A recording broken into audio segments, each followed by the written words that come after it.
It's Maths Masterclass with Leo. Let me start by apologizing. We haven't recorded in a while. We've been taking a break. So we are back and we will be consistent from now on. In the previous video, we recorded what you call differentiating a product rule. But today we start with differentiating what you call a quotient rule, right? We differentiating a quotient. Differentiate a quotient.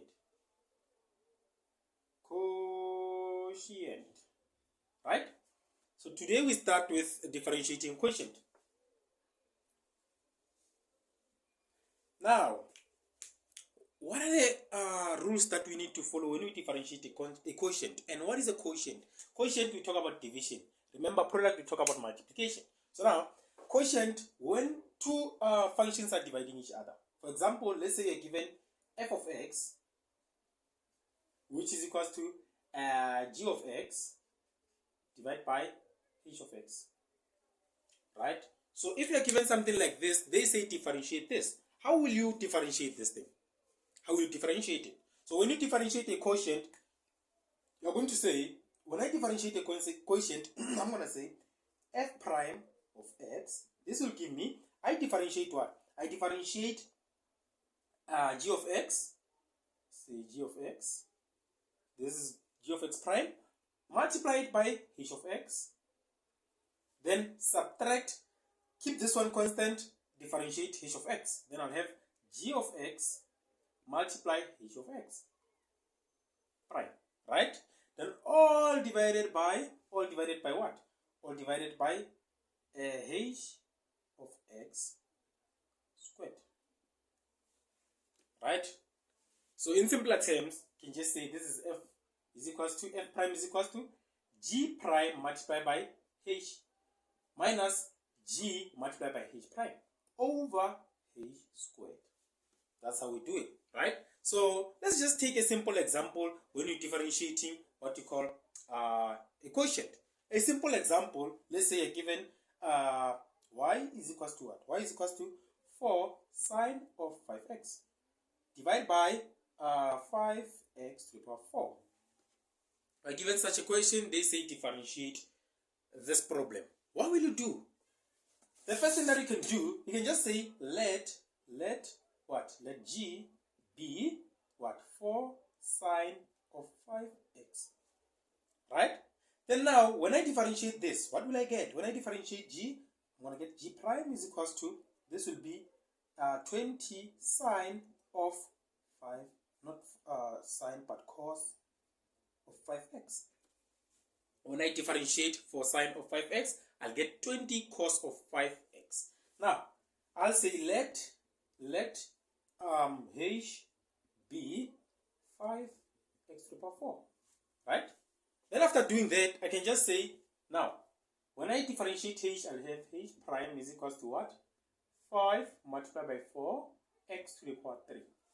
And this will give me 20x to the power 3.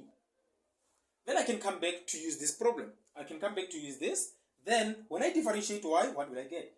dy over dx. This will give me, now, my g, what is my g? My g in this case is my g prime is 20 cos of 5x. Multiply by what? Multiply by my h. h is 5x to the power 4.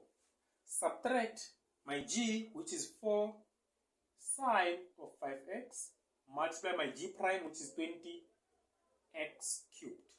Right? All over what? All over 5x to the power 4 into bracket squared. Right? Then now, what is it that I know? I know I can simplify this, and I can also simplify that. Then simplifying this, it will give me, this is like 100 x to the power 4 cos of 5x minus, this will give me what? 20 multiplied by 4, 80 sine of what? It's actually 80x cubed sine of 5x all over what? 25x to the power 8. what I have. And now, dy over dx is equal to, what is the common factor here? Common factor is 20, x to the power 3. So I'll have 20 x to the power 3. This will be x cos of 5x minus what? This will be 20 into, it's 4 sine, okay, this is actually 5x. This is 4 sine of 5x over 25 x to the power 8. Right? 80 divided by 20 is, okay. And now I have this and that. This will give me dy over dx is equals to, I have 5 goes into this 4 times, this into 5 times. So I have what? 4 over 5 x to the power 5. Then multiply by 5x cos of 5x minus 4 sine of 5x. That is your solution. This is how you apply what you call quotient rule. Right? This is how you apply a quotient rule. Let's see first if we can get another question that we can do. Now, a simple one, just erase here, a simple one, you are given y is equal to tan x. Is it tan x? No, it's tan ax, right? Tan ax. So now they ask you to differentiate this using a quotient rule.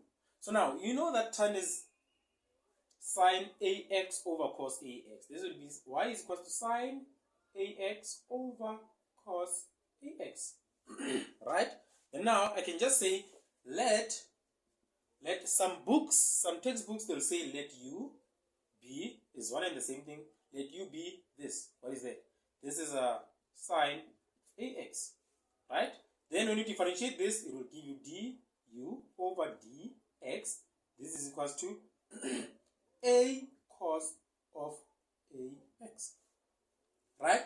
Then they'll say let v be what is this? This is a cos of ax. Then dv over dx will give me negative a sine of ax. Right? Then after doing that, they'll use a method that that says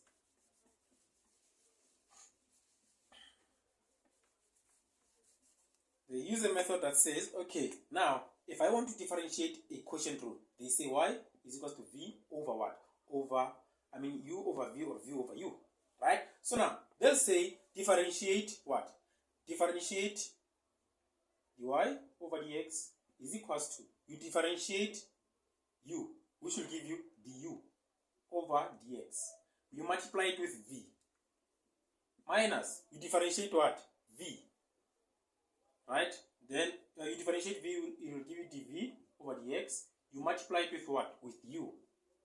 Then divide by v squared. Like that.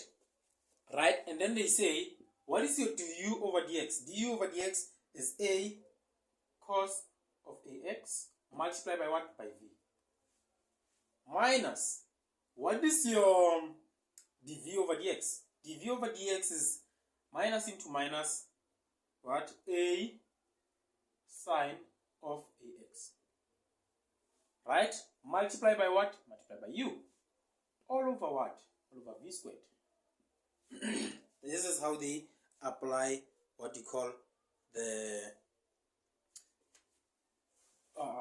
quotient rule. Then they say a cos of ax multiply, what is v?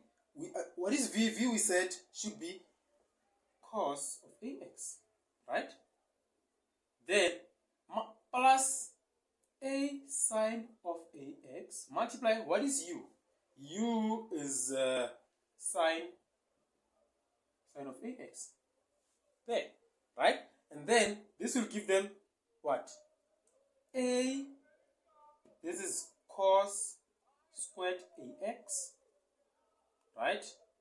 Plus a sine squared ax all over, what is v? V is a cos squared ax, like that. Then they take out the common factor, which is a, then they'll be left with cos squared of ax plus sine squared of ax, right? All over, this is cos squared of ax. Then this, they say this is a identity, which is 1. They have a over what? Cos squared of ax, right? And then they come back to say, what is this? If I do this, if I say a multiplied by 1 over cos squared of ax, this, what will this give me? What will this give me? What is 1 over cos squared ax? This is like having a sec squared ax. Just write it here. This is like having dy over dx is equals to a sec squared ax. This is how they do it.